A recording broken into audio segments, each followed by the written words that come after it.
नमस्कार। माहिती आणि जनसंपर्क महासंचालनालयाच्या आजच्या विशेष वार्तापत्रात आपलं स्वागत। पाहुयात महत्त्वाच्या घडामोडी।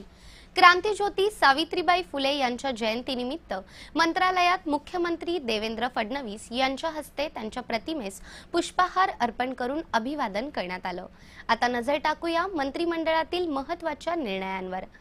राज्यातील नागरिक तसंच ग्रामीण बिगर शेती सहकारी पतसंस्थातील महाराष्ट्र सहकारी संस्था अधिनियम 1960 मध्ये पतसंस्थांबाबत प्रकरण 11(1)(अ) आणि त्या अंतर्गत कलम 144(2)(अ) ते 144(32)(अ) नव्याने समाविष्ट करण्यात आला आहे।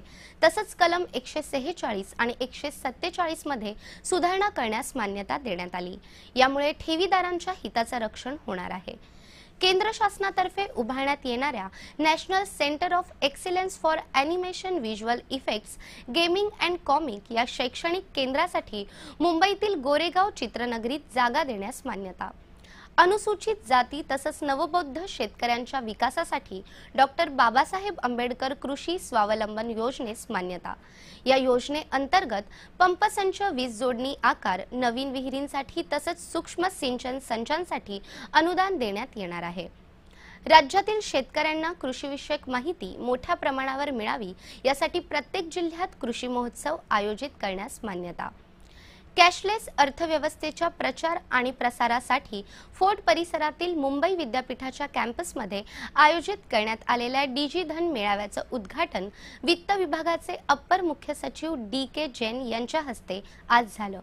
विविध वस्तूंच्या विक्रीची दालने तसेच विविध बँकांची सेवा केंद्रे, आधार नोंदणी व दुरुस्ती केंद्र, डिजिटल माध्यमांबद्दल माहिती देणारे कक्ष यांचा समावेश या मेळाव्यात करण्यात आला आहे।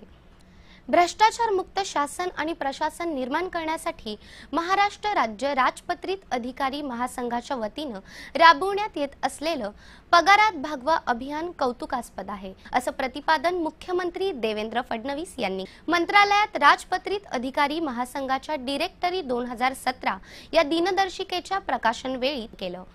याबरोबरच आजचं बातमीपत्र संपलं। नमस्कार।